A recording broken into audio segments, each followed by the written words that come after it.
Hello everyone, today we talk about medieval Serbian-Ottoman warfare. There is actually an early modern history of that with Serbian insurgency. There is also the later contemporary Serbian struggles for independence that are in any case blended with the entire narrative. As you know, in Schwerpunkt we have already covered some important parts of medieval Serbian warfare. I think that discussing the wars against the Ottomans is perhaps the most important thing to do for our strategy, sort of military campaigns series. For all the battles that we will discuss today, we will make videos including the tactical reconstruction from primary sources. We already talked about the Battle of the Maritza River and have others incoming, so that we can blend everything we've already uploaded about general sort of regional Serbian history, warfare, and so on.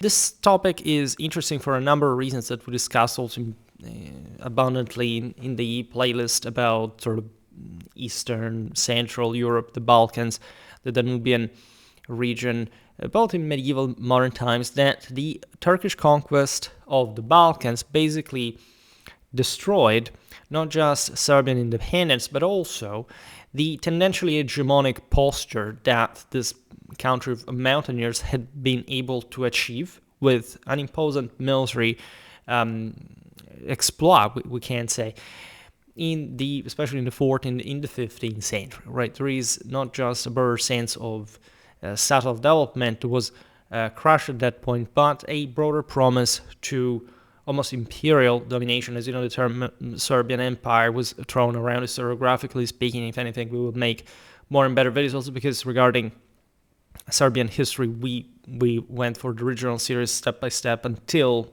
literally like the 13th century. So we really lacked the late medieval part of the story. This process was neither sudden nor uniform, by the way. It combined crushing Ottoman field victories that shattered Serbian field armies, successful Serbian defensive actions and counter raids in the northern provinces that temporarily checked Ottoman momentum, repeated and usually short-lived attempts to form broader Christian coalitions involving Hungarian, Bosnian, Wallachian, and occasionally papal support, periods of formal and frequently nominal vassalage that allowed intermittent Serbian political and military recovery, and ultimately a series of methodical Ottoman campaigns conducted with large field armies, heavy siege artillery, and sustained logistical capacity that extinguished the last independent centers of medieval Serbian rule. All these topics taken individually would be worth a great amount of study. Now, the history of Serbian military resistance against Ottoman expansion in the Balkans spans a full century of intermittent but increasingly desperate confrontations that began as frontier skirmishes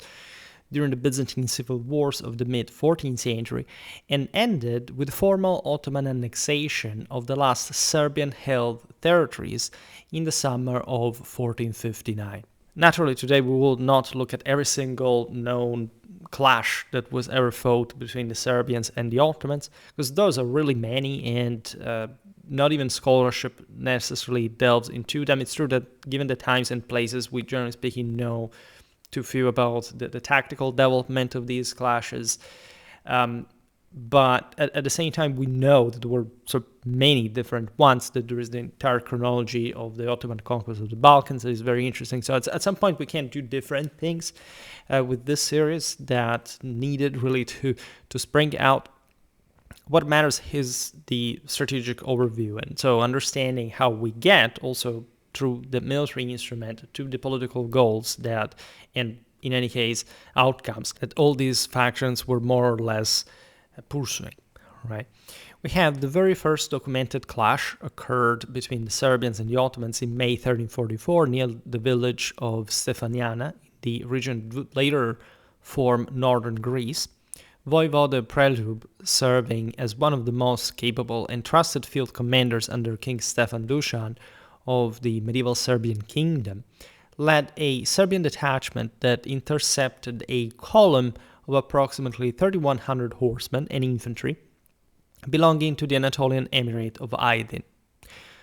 This figure is very plausible, as we will learn later, as we've already seen videos like the Battle of the Maritza River that we will discuss further down the line here, there are sometimes plain exaggerations when you read several tens of thousands of men. They were never there, all right? I already made a video specifically on Ottoman army's strength, including, and in particular in the Renaissance. For that matter, again, made other videos about Ottoman as well as Serbian army's organization, so we get an idea of what their normal composition really was.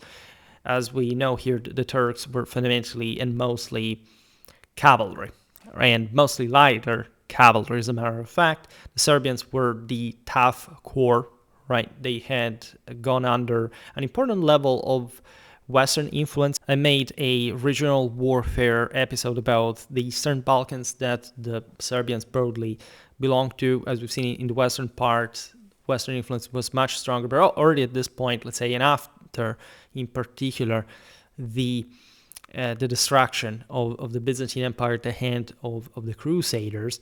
At this point, as you know, the Byzantine Empire had come back, but sort of drastically resized compared to previous era. Especially Italian, German panoplies were quite popular, especially among the leading power of the Christian Balkans, that were at this point really the Serbs, were aiming at hegemonizing Romania from an imperial standpoint, right? And so you have most of these confrontations that are somehow balanced between normally much larger Turkish forces with sort of lighter troops but more mobile ones against smaller but sort of heavier and more courageous Serbian troops. There were lots of auxiliaries from both sides, as we'll learn right now. We know, of course, that anything more than 50,000, even where is only, combat forces plus field aids, is a massive logistical stretch even for early modern warfare. So different sides, also for different historical propagandistic reasons, that are actually also positive. Like, you don't have to think that you as a modern person saying, this is historical propaganda, you're more intelligent than the propaganda that they made at the time. Actually, it was incredibly purposeful, and still it tells us something and a lot about the scale of warfare at the time. We just have to be careful. Naturally, in today's video, we'll not delve into all the philological intricacies of everything. Again, that's mostly for the tactical reconstruction video. And you have, again, the one about the Maritza River clash that, as you know, is even chronologically conflated, sometimes 1364, more likely actually 1371. We actually explained that in the video. But back to the first clash between the Serbians and the Ottomans, those Aydinid troops had been operating actually as paid auxiliaries for the Byzantine Emperor John VI Kantzakouzenos in Thrace. Right, so they were technically Byzantine soldiers. They were now, however, hurrying back across the Aegean to defend their principal harbor of Smyrna against unexpected Latin naval assault. The Ottomans at this point are not much of a regional might, but they are at the head of an increasingly agglutinating amount of Turkic and sort of Turkic-dominated principalities that are turning, for example, the eastern Aegean coastland in a nest of pirates. It would be, in fact, that a crusade was arriving to Smyrna. We'll talk about that campaign because it's, you think after 1291 that the age of crusade is over, including in Asia. No, not really. There were other expeditions. There were, in some ways, fragmented. At some point, we've seen also the ones of Nicopolis, of Varna, that are the bigger ones. But here, the Venetians, the Hospitallers, but probably also a lot of Western crusaders, volunteers, right, from Western Europe, continued to clash against these, this rebels, however you want to call them, right? So one could make in different ways the point that the Westerners could have sent more help, but this is often what we don't focus on. It that is to say that the Ottoman ascent was as rapid as, actually for most of its time, feeble otherwise. That the Westerners, up to sort of the very last decades, did not have any reason for overwhelming involvement other than also some reaffirmation of the Crusaded fort and so on. And it would be eventually the population of Rumelia to prefer the Ottomans to to the Latins, right? Which is something very disturbing. Saying Constantinople essentially failed because the Greeks opened the gates. It may sound terrible, but it's actually what overall happened, right? And we have already some video addressing this. Today we will not talk much about it. If anything, we will see, as we were saying before, how the Serbians were the major bulwark, right, before the Hungarians, right, essentially stood up as the next layer of European defense against this Ottoman onslaught. Now, prelude back to our first clash selected the moment of this Turkic cavalrymen march through Macedonian territory to launch the attack, right? And normally, as we'll see also and better later, striking the Turks when they were coming back from plunder was much more profitable because their practice was to just swarm across with all these scattered war bands coming from only God knows where. And they were unchaseable, right? They were dispersed, they plundered, they looted, they laid waste the entire landscape. And this is also part of the reason why the local populations at some point started feeling alienated from whoever in local had to protect them, and at some point preferred even like the Turks that war would stop.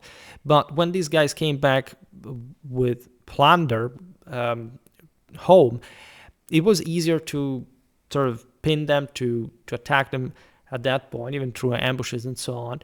Although the Aydinids ultimately retained control of the battlefield and inflicted noticeable casualties on the Serbian force, in this instance, the engagement remained too limited in scale and strategic consequence to interrupt Dušan's methodical and ongoing conquest of Byzantine Macedonia, for example, a process that continued steadily through the following months and years without significant setback from this single action that we recount, just because, again, it was more or less formally the first clash between the Serbs and Turkish forces. In fact, not even Ottoman ones. This predates the more systematic Ottoman incursion that would follow. But if we can start distinguishing something between the Turkics, so to say, and the Turks in a more Anatolian sort of modern historical sense, this is the moment in which the Serbs clashed, right, with this army.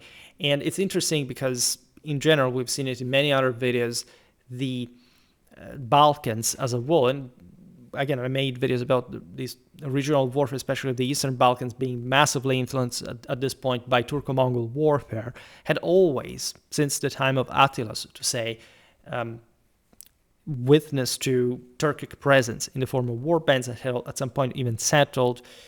The Byzantines had made major use of Turkic forces throughout history. So the Serbians actually received this in a way or another already, not just fighting against the Byzantines, for example, but also during the various Turkic raids up river along the Danube Valley, the same Mongol invasions and so on. And so they even developed distinct arms and armor, including an important bias on archery, and, for example, neck collars that were naturally used by everyone, but that in Serbian iconographic archaeological sources seem to have yielded more evidence, right, of an attempt to fight in defensive position most of the times against swarms of horse archers. This was going on for quite a long time. I mean, if you look at the Bulgarians, for example, they had always fought importantly with that element of the steppes. I mean, hell, even the Thracians inhabiting the left bank of the Danube are recorded in classical sources to mostly be mounted in warfare. So these national differences are also very interesting in tactical style, and that's why we cover this step by step in all due detail. All right, and by the way, there's the Ottoman incursions that would follow predate this initial clash that occurred in the context of, as we've seen, Dušan's broader campaign to secure Byzantine Macedonia, where Serbian forces had already been active and successful in previous years as well against local Byzantine garrisons and other rivals. The fact that the Aydinids were returning from service with Kantakouzenos, by the way, also highlights in this Serbian-Byzantine struggle how Turkic contingents were already deeply embedded in Byzantine internal conflicts at this very point. So it's not merely military but political, serving as mercenaries, whose movements the same Serbian commanders could exploit opportunistically, right? And all these erosion of power would basically pave the way to the same Turkish settlement. This early encounter, though small, foreshadowed the pattern of Serbian forces attempting to intercept Turkish units while they were in motion or vulnerable, a tactic that would reappear in later battles with varying degrees of success. The engagement also took place against the backdrop of active Turkish participation in the Byzantine Civil War of 1341-1347, where both Serbs and various Turkish groups were drawn into the war on opposing sides, setting the stage for future confrontations as the balance of power in the region began to shift in favor of the Ottomans due to the weakening of Christian powers. That is the actually main point there. Had there been a single force really capable of, concentrating armies against the Turks, like, we wouldn't even talk about them historically. And this is true even just like the Venetians and the Hospitallers alone could have done that up to very late in time, up to the very last decades before the fall of Constantinople. And you can't blame them because exactly at that time, the Ottomans were that actually weak, right? We have seen how the same Ottoman military development somehow took a while before taking on the sort of more familiar shape, so to say, of the Turkish wars in Europe. Saying Europe meant after Serbia, unfortunately, had already fallen. So that's how much, like in a central Western European mindset, our idea, even of many of the same Ottoman soldiers of Christian European ancestry is concerned, right? That's also the point. At some point, these countries decided that they couldn't rise again against Turks, at least in a successful manner. For that matter, the Habsburgs, Venice, the papacy, etc., will keep sort of supporting, really financing the Serbian idols, but that's also another story. Ottoman military involvement in the Balkans acquired genuine permanence and strategic depth during the renewed phase of the Byzantine Civil War that erupted openly in 1352.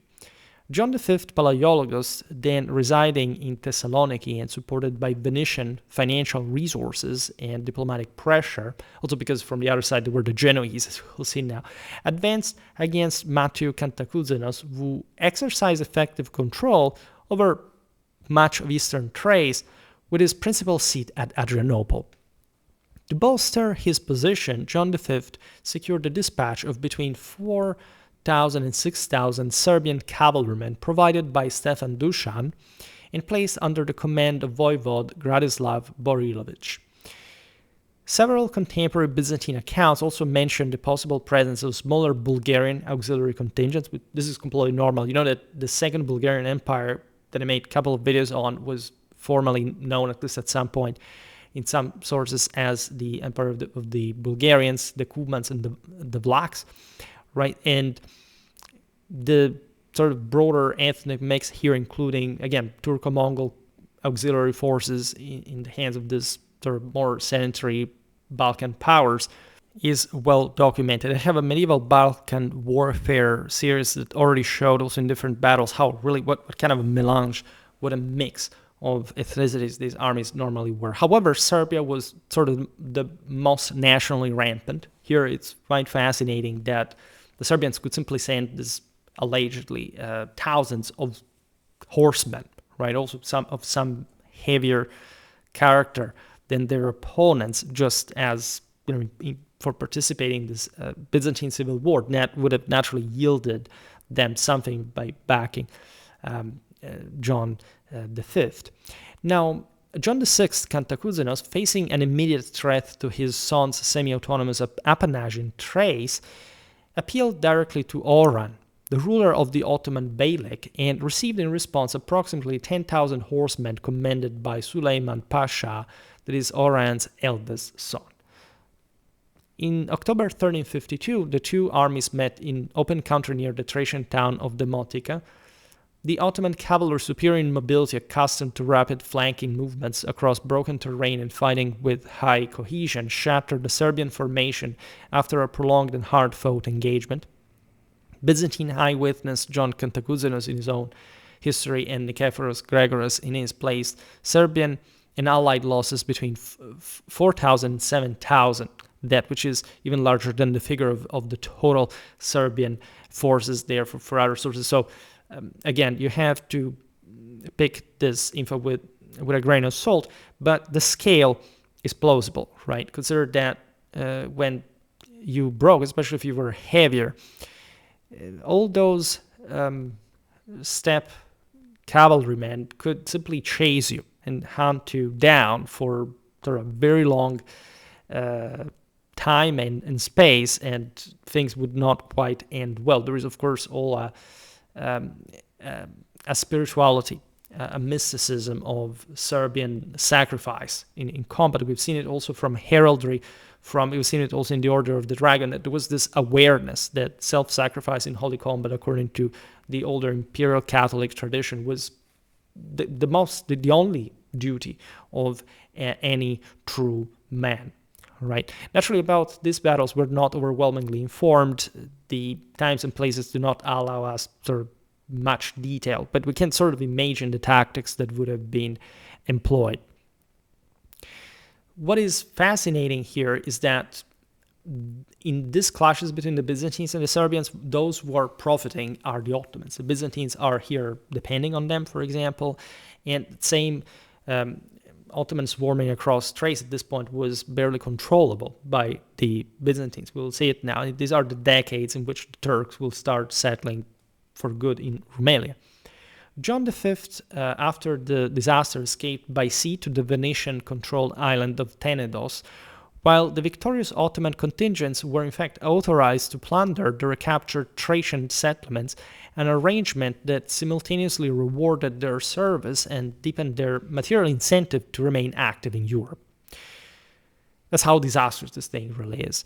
2 years later, in March 1354, a powerful earthquake severely damaged the fortifications of Gallipoli on the European shore of the Dardanelles. Ottoman forces under Suleiman Pasha moved swiftly to occupy the weakened stronghold, repaired its walls, began settling Turkish families inside and around it, and thereby secured the first enduring territorial bridgehead from which systematic expansion across Thrace and into the Central Balkans could be organized and sustained over the coming decades, right?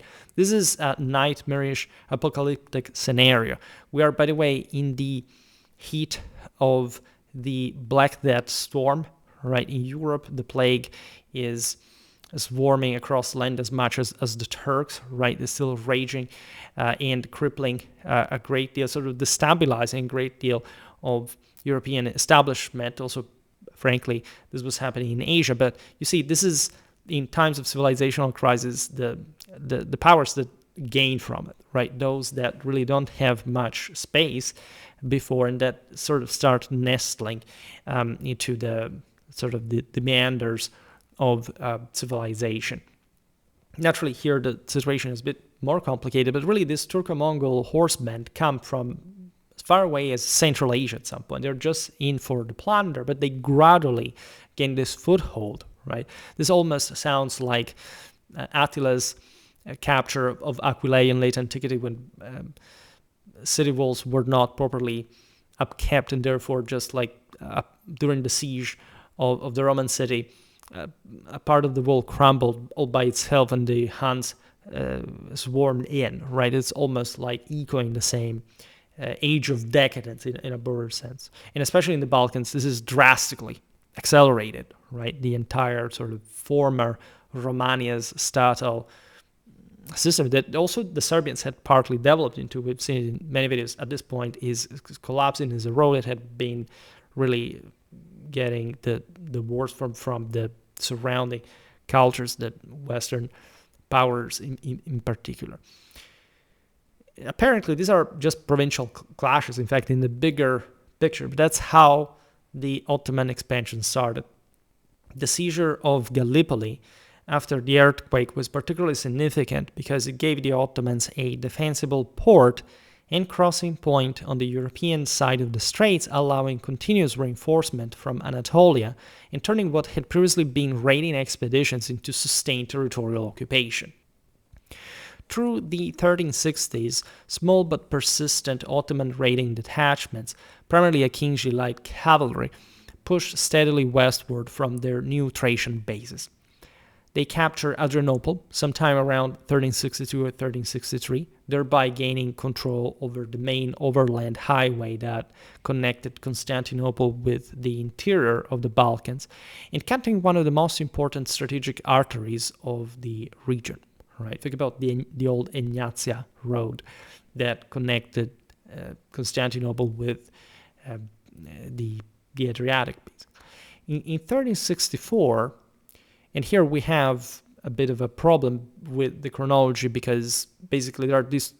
We've seen in 1371 the Battle of the Maritza River, all right, and we explained in that video how the later Ottoman chronicler's tradition probably mistook the correct battle year, and as a consequence also generated a duplication in the chronology to the point that historiography would think that there had been two battles, one in 1364 and one in 1371, right? And today this is basically not thought anymore. And for the 1364, the idea was that it was this large multinational coalition assembled with active encouragement from Pope Urban V that ruled, in any case, up to 1370, gathering contingents from Hungary, Bosnia, Wallachia, Bulgaria, and various Serbian territories with the explicit aim of driving the newcomers out before their positions could be permanently fortified. By the way, here we have the exaggerations. Ottoman narrative tradition later claimed that the Allied host numbered between 30,000 and 60,000, though no contemporary European source confirms a figure of that magnitude, and the claim is widely regarded as rhetorical exaggeration typical of Ottoman court historiography. There wasn't even like propaganda in a bird sense. It was just like, even to them, this battle had been important. As we've seen in the video about the 1371 clash, the Serbians would have barely been more than a few tens of thousands at most, right? So probably were less. But the point is that they would cross the Maritza without encountering zero position and encamped near the village of Sarai Kapinar, that the etymology of which we will learn later. And during the night, Atayil Bey, leading a comparatively modest but highly mobile Ottoman vanguard, executed a surprise assault, right, by mounting pairs of, these are all legions, like somehow, but you may never know what actually happened. Pairs of torches on each rider, the attackers created the visual impression of a vastly larger force. This is a night. The Christians, many of whom had been feasting and were already asleep, allegedly fell into complete disorder. Right, numerous fugitives attempting to escape across the river, drowned in the current, and the Ottoman sources commemorate the action, in fact, as Sindigi, the breaking rout of the Serbs. Right, this is what eventually gives the name, because of the especially heavy proportionate casualties suffered by the Serbian participants, that in any case were the majority. So this was actually a Serbian army, regardless of broader international cooperation, it was actually starting to mount. The battle feels, again, no corresponding entry in any surviving Serbian, Hungarian, Bosnian, Wallachian, or Papal record, and a scholarly debate continues over whether the episode should be treated as a distinct event or conflated with a far better documented Maritza engagement in 1371. And this tells you, we know it's a likely mistake. It's possible that there were other clashes of also similar, Serbian defeats or whatever, but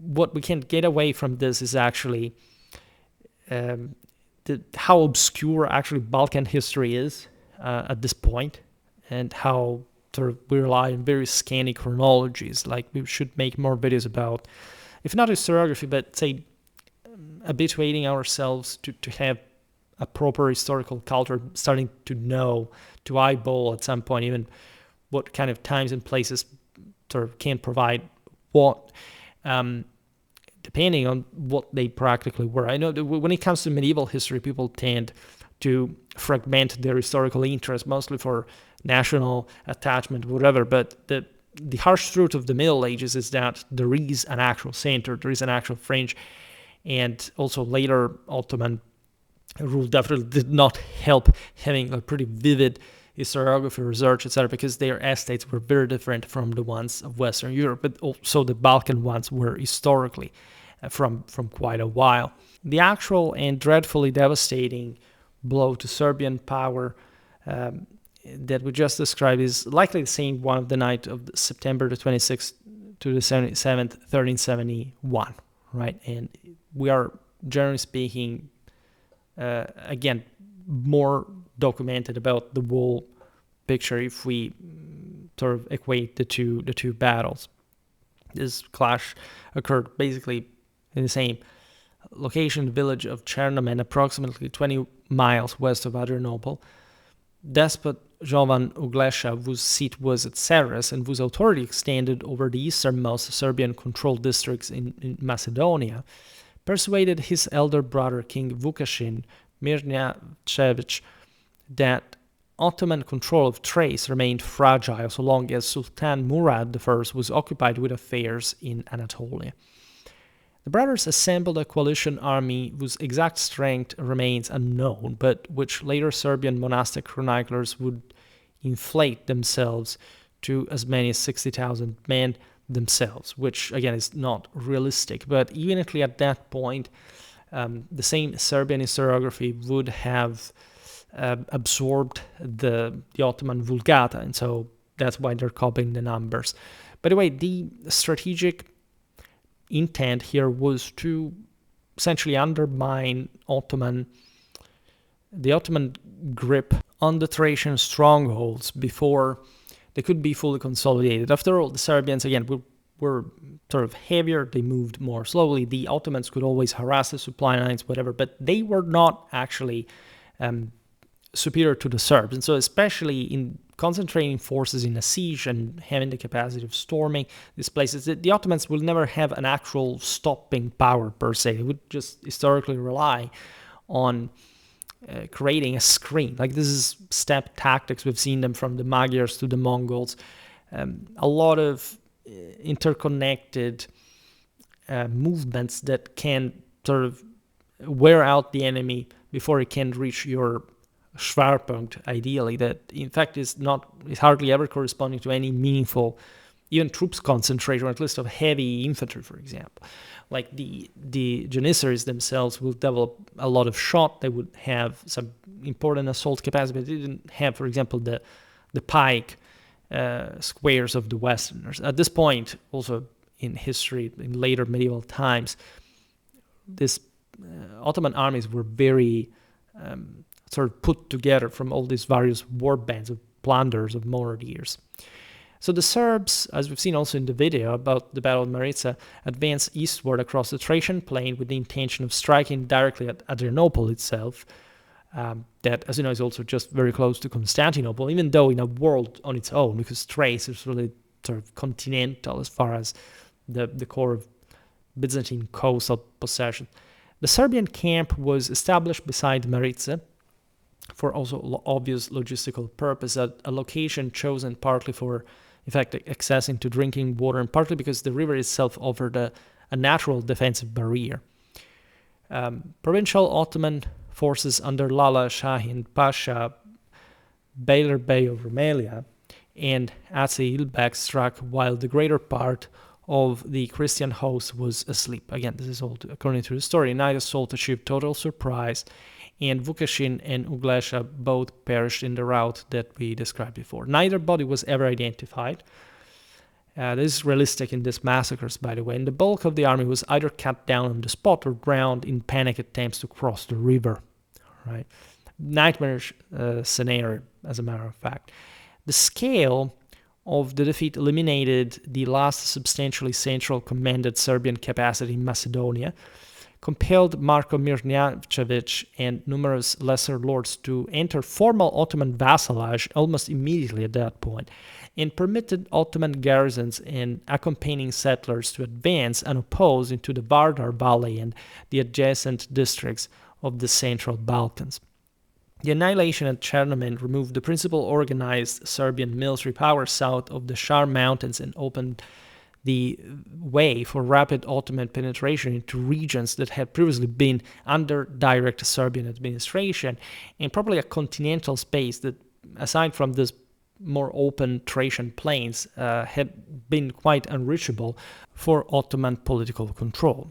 After the fragmentation that followed the deaths of Uroš V and Vukašin in 1371, effective resistance devolved upon regional princes who governed semi-independent territories. The Serbians had lost the initiative here, the upper hand, and so they started entrenching further. It's like an idea that the apocalypse is about to come, and they are actually right about this. In the summer of 1380, or possibly in December 1381, a modest Ottoman raiding party penetrated the region around Paraćin in what is now central Serbia. Commanders Vitomir and Krep, operating under the authority of Prince Lazar Hrebeljanović, intercepted the invaders on the Dubravnica River and inflicted a clear defeat. The action constituted the first documented Ottoman incursion into the heartland of Moravian Serbia and purchased Lazar several years of relative security before larger expeditions resumed in 1386. That year, Murad led a more substantial expedition, however, into Pomoravlje, reportedly capturing Niš and conducting widespread devastation. In 1386-87, an Ottoman force numbering approximately 20,000 Akinjis under Kula Shahin Bey again penetrated southeastern Serbia, looting extensively in the Pomoravlje region. You understand that these are basically major raiding parties. They are counting, yes, tens of thousands of horsemen, but you can easily put them together again from all these scoundrels from the Pontic steppe and beyond parts of Anatolia.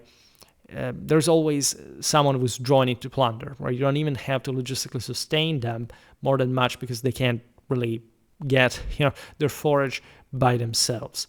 And naturally, here the central position targeted shows how still recovering Serbian power is from the former bloodshed, and how difficult the situation is from their side.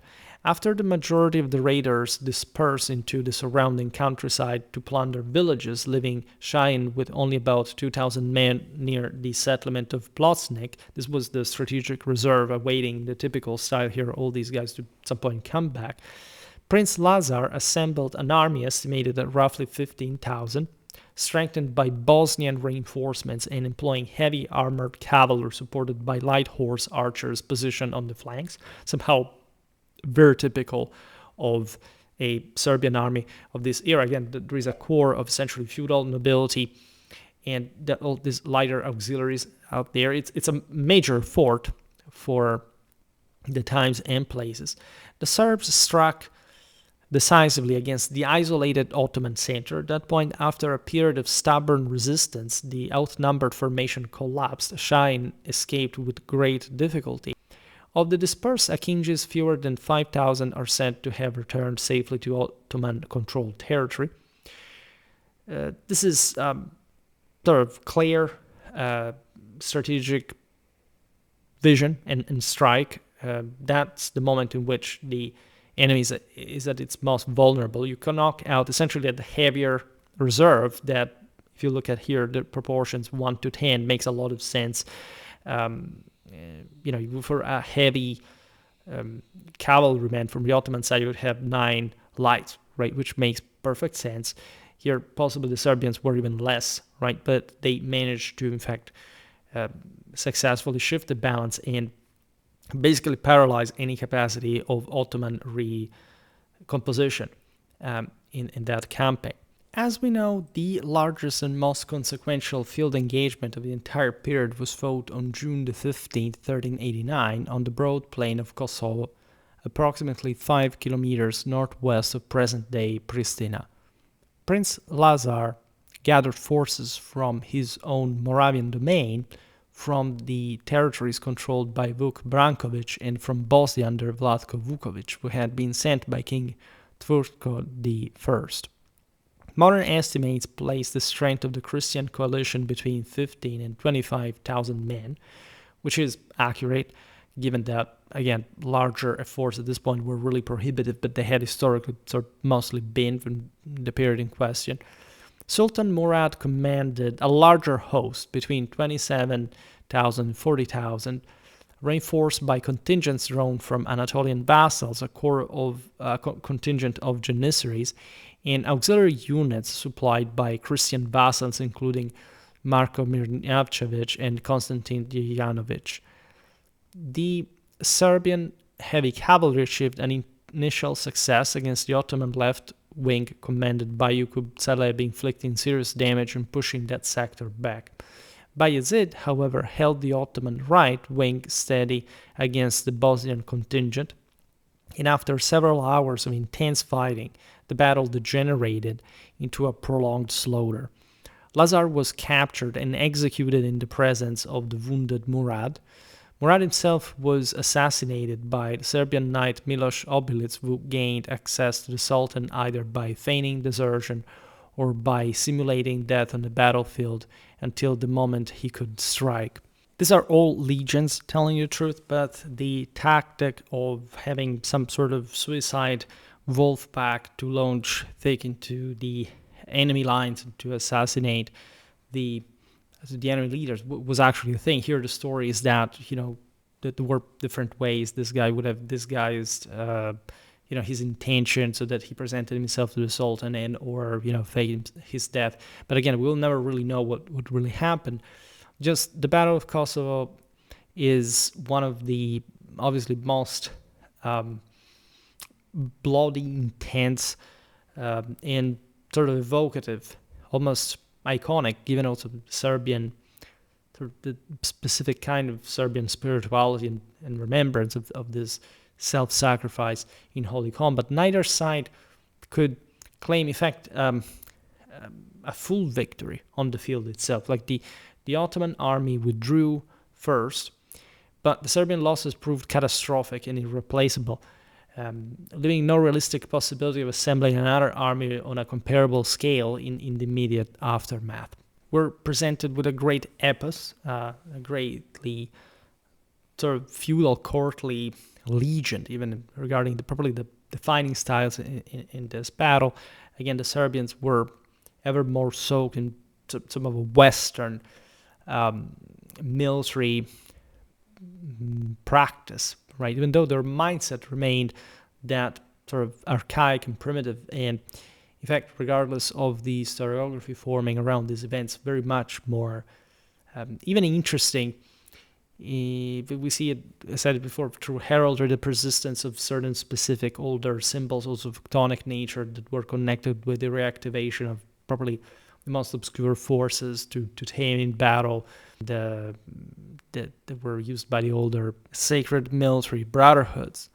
Under despot Stefan Lazarević, son and successor of Prince Lazar, the greatly reduced Serbian polity survived through a combination of diplomatic flexibility and selective military resistance. In November 1402, taking advantage of the Ottoman defeat at Ankara, as you know, lots of very interesting things were happening in the east at this point, and the power vacuum that followed. At this point, the Ottomans could be gone. Again, had the Westerners not really tried to impose this or that member of the Osmanian house back in power, like they could have simply crushed the entire polity. But at that point, they didn't need that, right? It's at this point that Stefan Lazarević defeated his nephew Đurađ Branković, together with an accompanying Ottoman detachment near Tripoli by the Gračanica monastery. The victory enabled him to consolidate personal control over the remaining Serbian territories before he accepted, at that point, formal Hungarian overlordship in 1403. Again, this is the norm. They were fundamentally at this point under the Ottomans, right, in a decentralized position. However, they were seeking support from the West for any possible uprising.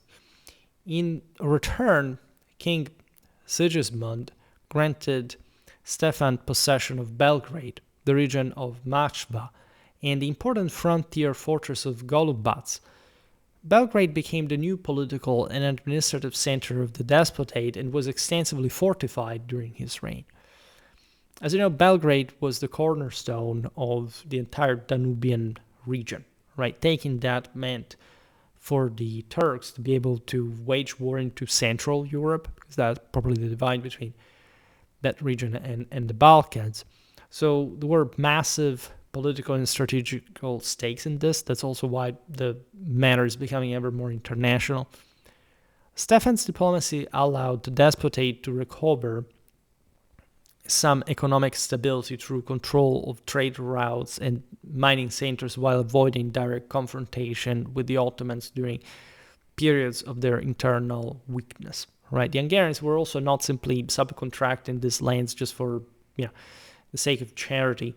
There is a very complicated balance in Hungary between the king and emperor. Actually, at this point, we've also seen this tension in the video about the Order of the Dragon, as a matter of fact. And so the Serbians here play as some sort of wedge between the monarch and the rowdy ethnic oligarchy that is actively fragmenting the empire and ever more. I say empire because the crown of Hungary is de facto imperial. Like there is the kingdom of Hungary, but many other dependencies, including the Serbian ones now, that can act to counter this or that ethnic, nobiliar, private power that is practically eroding the capacity of the kingdom to simply stand on its own legs cohesively. Naturally, there is all a struggle that successfully culminates with the Black Army later in the century.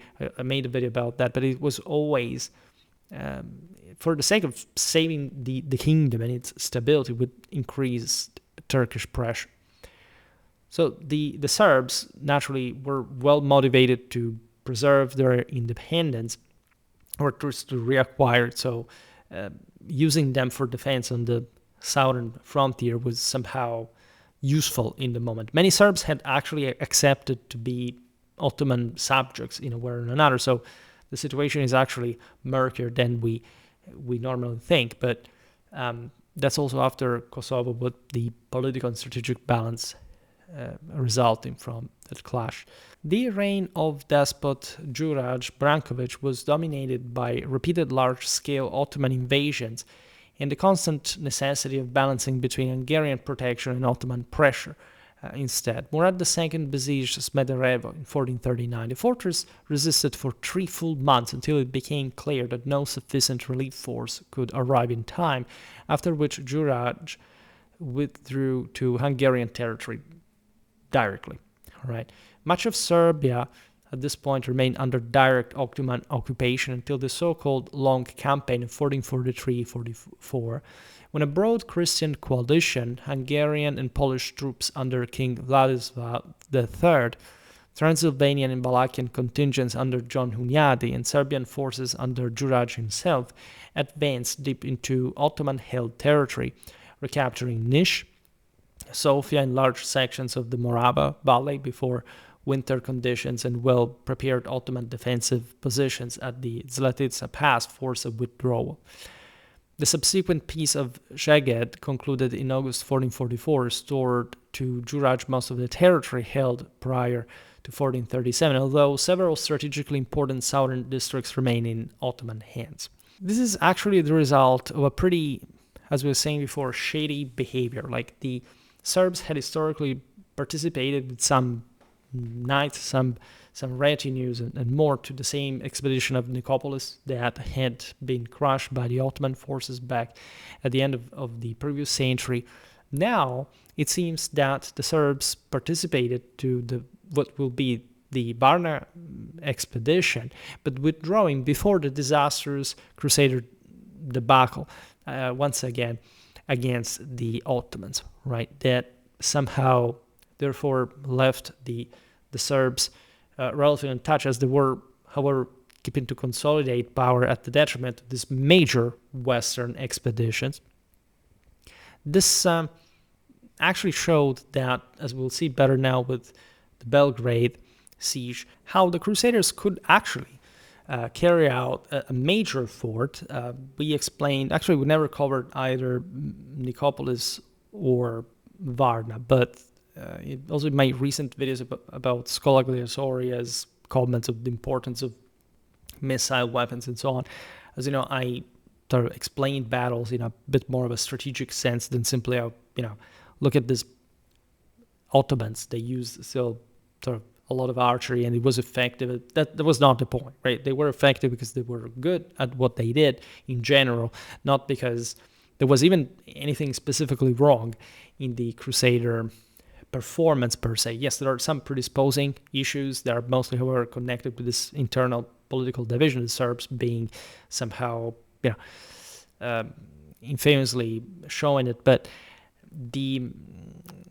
let's say the idea that these expeditions would have been doomed or they would actually be a scarce effort, considering what is usually said about the Westerners did not fully commit to the Ottoman. Yes, it's true, they could have done much more, but these expeditions were actually pretty serious and big. They were there to basically reseize Constantinople, that had not yet fallen, by the way, but that would have, in any case, been reconquerable for the Westerners, as it had already happened back in the day, to seize more land, and this is where, as I was saying before, Romania fundamentally decides that they're better off with the Ottomans than falling, as long as they were competitive naturally against the Crusaders, than falling into Papal hands, which was actually a disastrous decision to begin with, and surely not stemming from a healthy people, because they had already been broken and conquered and sort of devastated, exhausted by this. That's also the reason why they did that. It's not just an option, right?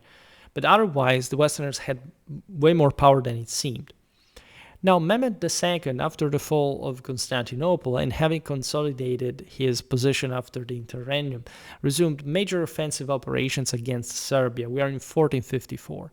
His army captured the fortresses of Ostrivica and Omolisar, dispersed a Serbian relief column of approximately 9,000 cavalry, and placed Smederevo under siege before lifting the investment upon receiving intelligence of Hunyadi's approach with a relief army. Right? The Corvini are naturally a bit dangerous. I have actually a military history of Hunyadi prepared already, and I'm taking sort of further steps to improve the entire video for that matter. Big spoiler, but it's been there for a long time, so I don't know when I'm going to make it. Ideally, this would be maybe for next autumn. I know you can't wait for that long, but let's see how it develops. I haven't scheduled it for next autumn. Nothing goes that far so at this point, but the idea is that it's the Halloween mood for like the raven and the sort of the broader symbolism and times, and this again very heavy, dark period like in European history.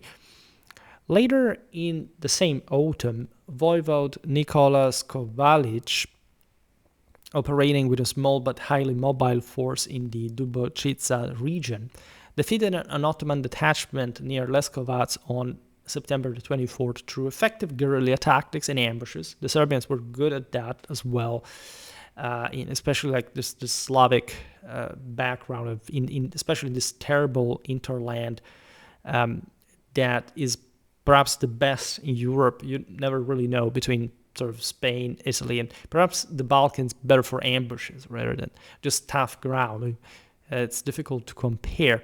That allows, in fact, in this increased suppression of Serbian autonomy, some sort of strikes that remain.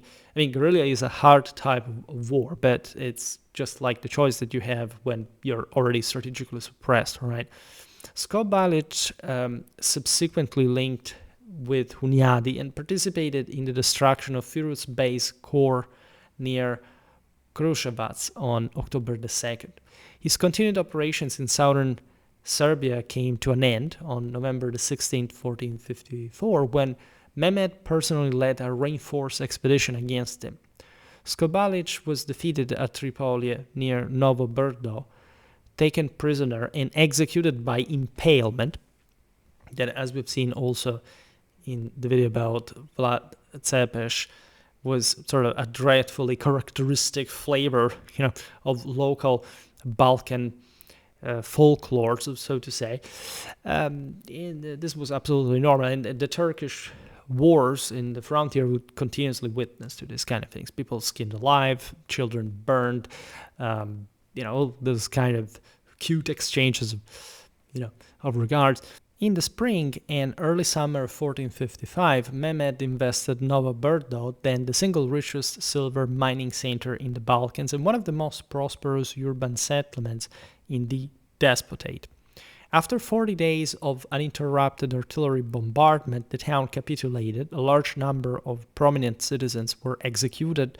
Adolescent boys were conscripted into the Janissary Corps, as it was sort of dreadful practice, especially in this early era where everything was much more brutal than the sort of more easygoing mechanism of the later Ottoman centuries, where there were actual parents wanting their children to become janissaries because of the enormous privileges they would have actually gained. They returned later. At this point, they literally kidnapped children, including exterminating their parents, or at least those. The Ottomans went hunting for a mountain. There were famous, even Serbian sources of the era being janissaries themselves and telling us a dreadful lot more than the same Turks about the Ottoman army. Right? This shows you that the Serbs were sort of more sensitive naturally to a Western historiographical mindset and would recount the story also as what happened to them in that regard. I have multiple videos on janissaries, so you can really look at that if you're interested. Also, a substantial part of the civilian population in this campaign was deported for resettlement in districts around Constantinople, interestingly enough. So they just needed to eradicate resistance from these eagles' nests, and the eagle is also a symbol of Serbia, because many of these Slavic countries historically had always had that as the most straightforward imperial Catholic traditional symbol. But still, they wanted properly them to be part even of the new center of power. The fall of Novo Brdo thus deprived the Despotate of one of its principal sources of revenue and removed a major fortified urban center that had long served as a rallying point for resistance.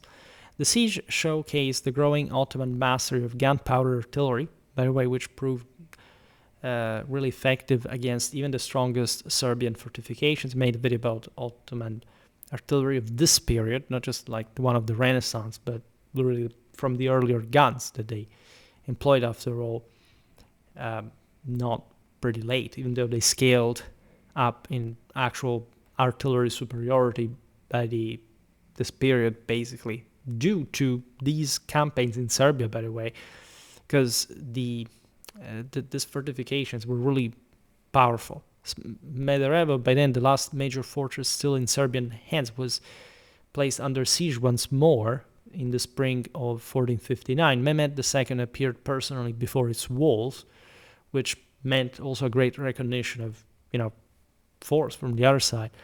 After negotiations, the Bosnian garrison was permitted to withdraw, and the fortress surrendered on June the 20th, 1459. Here we are essentially within a Hungarian control. Like you see the Bosnians here, regardless of the fact that we're naturally close to the Serbians in many ways, but they were here under this, Hungarian attempt at defending this territory. So there is actually more. There is if we are here talking just about Serbian involvement or autonomous behavior, here you see we haven't talked about the siege of Belgrade, we haven't talked about even Nicopolis or Varna, because we're looking at the sort of direct Serbian, sort of some at least autonomous Serbian involvement against the Ottoman forces. Now in 1459, in the last months that followed, the remaining lesser castles and fortified places in northern and central Serbia capitulated one after the other. Right, and this is important because with the fall of Smederevo, the independent medieval Serbian state ceased to exist as such. That's why we're remind this. Hungarian kings will actually continue to appoint titular despots of Serbia into the 1530s. Right, this is all very politically layered. Again, the frontier world before, especially the fall of Hungary, is sort of very deep. And again, don't think that the Ottomans had this great sort of reach or power as we tend to sort of almost catastrophize all the time about it. The 1456 siege of Belgrade, for example, the crusade of Hunyadi and Capistrano really showed, hadn't been terminated also by plague, etc., that the Christians could have at that point even pressed on further on Constantinople and conquered it. Right, there is not much doubt about this. There was nothing really sort of unfeasible about it in broader terms. These Hungarian appointees, by the way, to the Despotate of Serbia were most notably members of the Brankovic family that at some point we will cover for a broader history of their house, and later figures such as Pavle Bakic. In spite of this, the effective continuity of Serbian medieval statehood ended in that summer of 1459 after nearly 90 years of intermittent, increasingly desperate, and ultimately unsuccessful resistance against sustained Ottoman military, demographic, and administrative pressure. So as we've seen, the process involved not only major field battles, Kosovo is so, inspiring and epic and enormous and whatever, and not even just prolonged sieges, but also constant diplomatic maneuvering, shifting alliances with Hungary and Constantinople, internal succession disputes among Serbian noble families, the gradual erosion of central authority. After Kosovo, basically, everything fragmented into the hands, again, of these other houses that rose to power at that point, but not really regaining much of the international standing that Serbia had achieved, especially under Dusan, and also before the Battle of the Maritza River. This left the Serbian lands vulnerable to piecemeal conquest, the repeated devastation of fertile agricultural districts through raiding. That's what most Ottoman auxiliaries lived off of. The deportation of civilian populations as well. As we've seen, the Ottomans were not the first ahead to deport entire parts of the Serbian provinces to favor, to ease the control in the same. It's something dating back to Byzantine times. Not much really changed also in that relationship. The conscription of youths into Ottoman military formations and the systematic replacement of Serbian garrisons with Ottoman troops and settlers in strategic fortresses and mining centers. Each major defeat reduced the territorial base, economic resources, and manpower reserves available to Serbian rulers, making sustained large-scale resistance gradually more difficult until the final collapse in 1459. The long duration of the struggle, however, reflected both the resilience of Serbian regional lords and the relentless incremental nature of Ottoman conquest, which combined battlefield victories with administrative incorporation. I'm still adjusting to this kind of series because it's not that easy to put together all the information in a sort of balancedly crafted way. There's probably going to be an improvement over time as for everything that we have experimented on Schwerpunkt. But, I think this video is, at least as a broader introduction, something useful. If anything, you can look at sort of the major engagements. There is much more history, needless to say, on top of this. But again, talking a bit more about the later medieval Serbian warfare, in particular, in fact, the struggle with the Ottomans, I think is important for the channel because we have never really done much of it to begin with. And so it's also here I see we hadn't made much about Serbian. Here I was noticing that I forgot to enter medieval Serbian warfare, the Battle of the Maritza. So yeah, this well integrates with what we have been doing in the last period in general. Yeah, and instead of medieval. Okay, well, so this starts being something. This starts being interesting, and it gives you also really some scan. Like if you look at all these videos, they're all different. One is of a battle. This one is about military expeditions, the broader campaigns of this clash. We talk about the medieval Serbian army organization. We talk about medieval Eastern Balkan warfare. We talked about medieval Balkan heraldry. We talk about Byzantine auxiliaries. All, say, military-wise, the topic. Otherwise, on the Serbians, we have medieval Serbians. We have more, right? They have a dozen videos from the historical original series that are, at least mostly from that series, that naturally is all very useful. We must continue like this to lay these bricks and gradually cement a more cohesive picture wall, right? I know, especially at this point, it's easy to get distracted. I'm also getting all the last second information about Iran and everything. It's very interesting. I'm surely going to make something about that as well. But sort of gradually adding to this kind of to our work, I mean, is very useful, and we're simply continuing this. Well, for today, however, I stop it here. Just hope that you enjoyed this video. If you did, please share it. Otherwise, leave a like or subscribe to my channel if you're interested in my upcoming content. As always, I thank you heartily for listening to me. I wish you a nice time and see you next time. Bye.